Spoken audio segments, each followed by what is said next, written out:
I got so much motherfucking design on right now. Break it down, bring it back, make it clap. I got 3 old thoughts, new guap, wear that thing. Pictures on my line, and you know.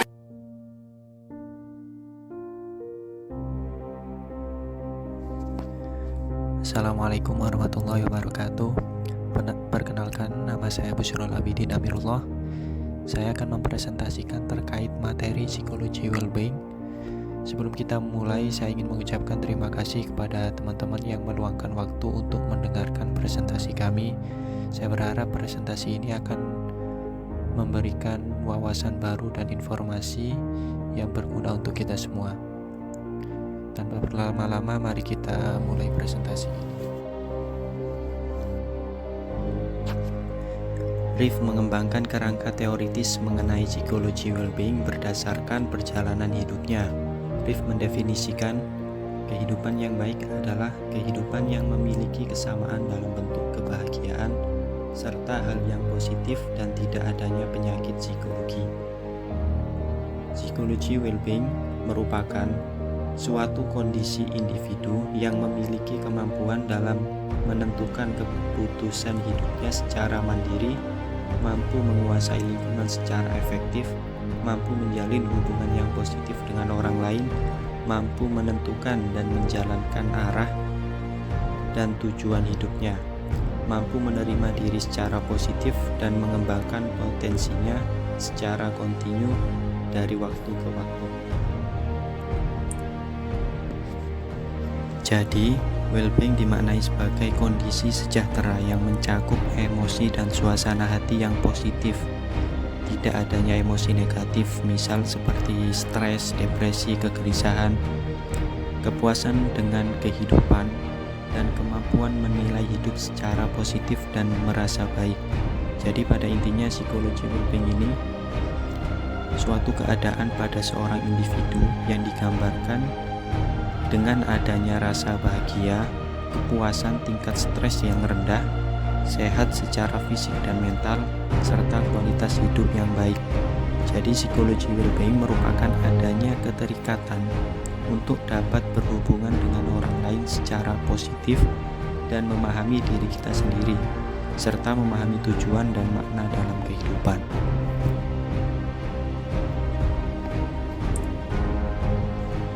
Untuk slide yang kedua, yaitu faktor yang mempengaruhi psikologi well-being.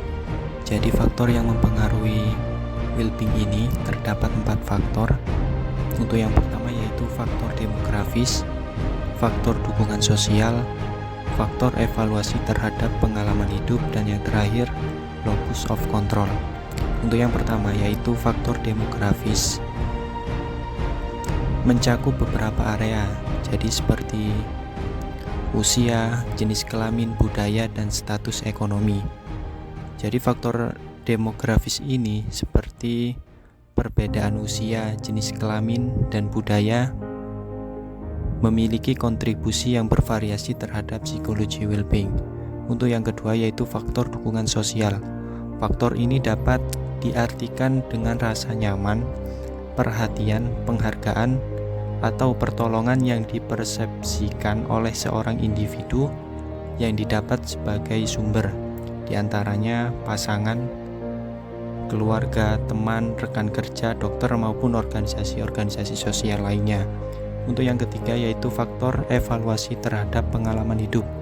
Setiap orang akan memiliki pengalaman hidup yang berbeda, namun dalam mengevaluasi menjadi hal yang penting bagi kesejahteraan seseorang. Untuk yang keempat, locus of control itu suatu bentuk harapan umum seorang mengenai pengendalian terhadap penguatan suatu perilaku. Dengan pengendalian tersebut akan dapat memberikan peramalan terhadap kesejahteraan psikologi seorang.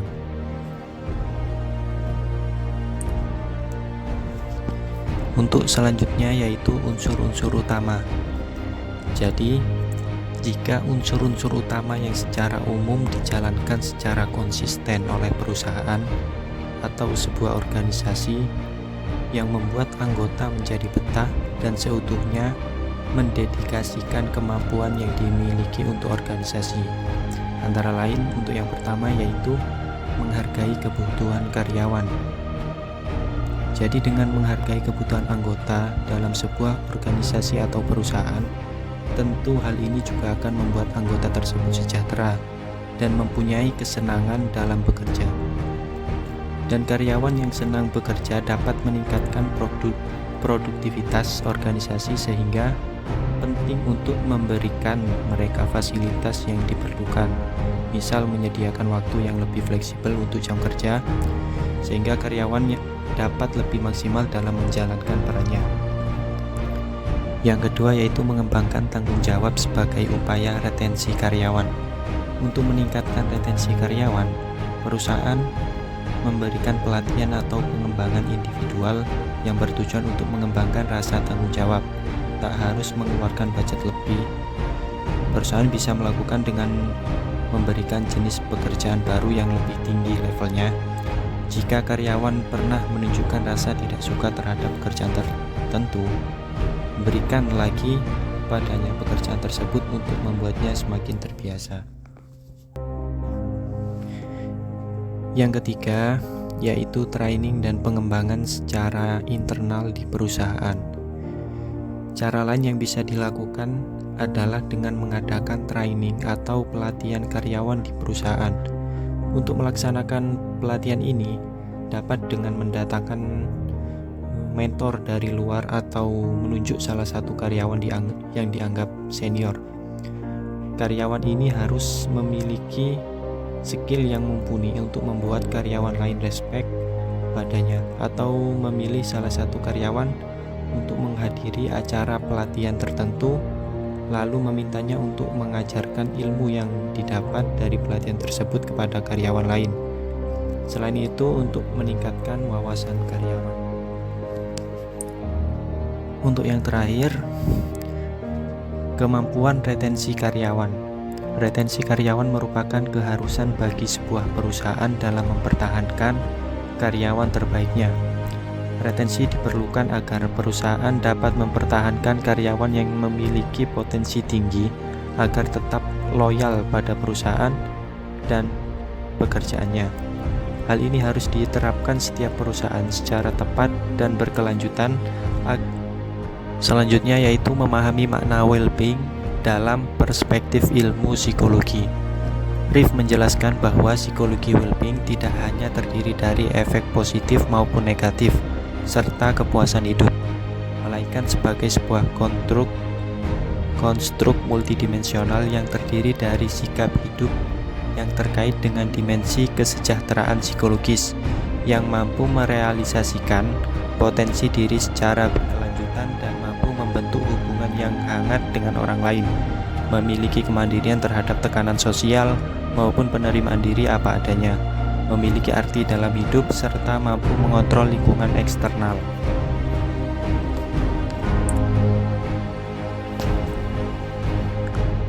Selanjutnya yaitu dimensi psikologi well-being.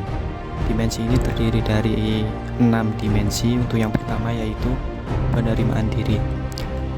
Aspek ini didefinisikan sebagai karakteristik utama dari kesehatan mental dan juga merupakan karakteristik utama dari individu yang mencapai aktualisasi diri yang berfungsi sebagai optimal dan dewasa. Aspek ini juga menekankan penerimaan diri seseorang terhadap masa lalu, sehingga orang yang memiliki penerimaan diri yang baik akan dapat memiliki sifat positif terhadap diri sendiri dan menerima berbagai aspek diri tersebut, sifat baik maupun buruk. Untuk yang kedua yaitu hubungan positif dengan orang lain. Hubungan positif dengan orang lain diartikan sebagai kemampuan untuk mencintai, dilihat juga sebagai karakteristik utama dari kesehatan mental. Individu yang mempunyai tingkat yang baik pada dimensi hubungan positif dengan orang lain ditandai dengan memiliki hubungan yang hangat, memuaskan dan saling percaya dengan orang lain. Memiliki perhatian terhadap kesejahteraan orang lain dapat menunjukkan rasa empati, rasa sayang dan keintiman, serta memahami konsep memberi dan menerima dalam hubungan sesama manusia.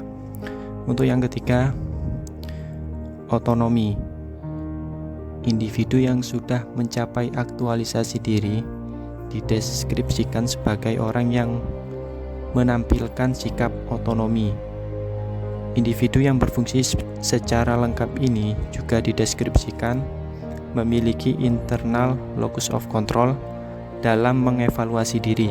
Maksudnya individu tersebut tidak meminta persetujuan dari orang lain, namun mengevaluasi dirinya sendiri dengan standar-standar pribadinya. Individu yang memiliki tingkat otonomi yang baik, maka individu tersebut akan mandiri, mampu menolak tekanan sosial untuk berpikir dan berperilaku secara tertentu, mampu mengatur perilaku diri sendiri dan mengevaluasi diri sendiri dengan standar pribadi. Untuk yang keempat yaitu penguasaan lingkungan. Penguasaan lingkungan merupakan kemampuan individu untuk memilih atau menciptakan suatu lingkungan yang sesuai dengan keinginan dan kebutuhannya. Dapat didefinisikan sebagai salah satu karakteristik kesehatan mental. Penguasaan lingkungan yang baik dapat dilihat dari sejauh mana individu dapat mengambil keuntungan dari peluang-peluang yang ada di lingkungan. Individu juga mampu mengembangkan dirinya secara kreatif melalui aktivitas fisik maupun mental.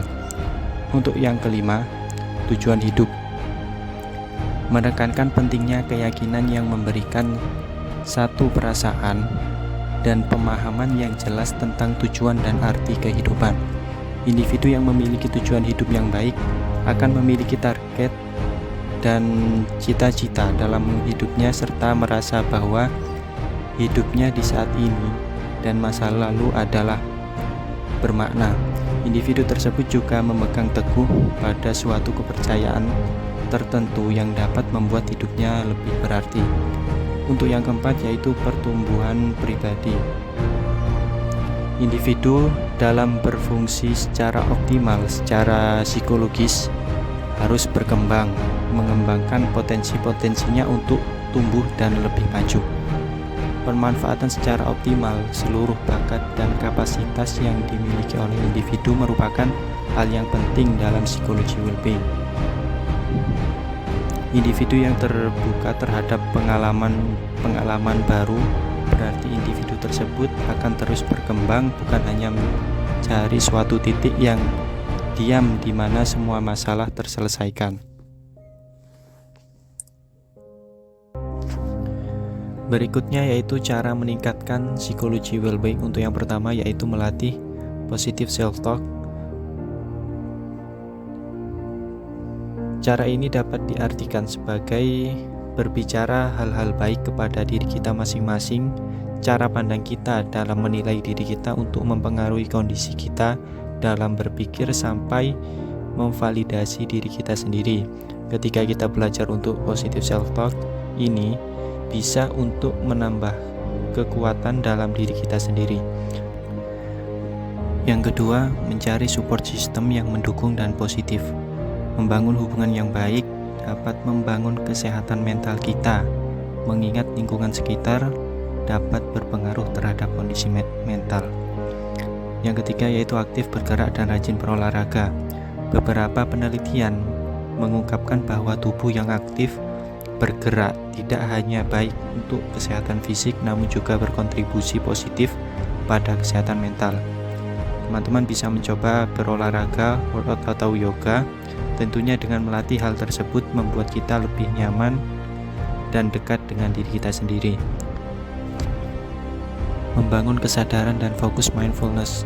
Mindfulness merupakan salah satu teknik yang menekankan pada pemikiran bahwa kita hanya berfokus pada kondisi kita saat ini.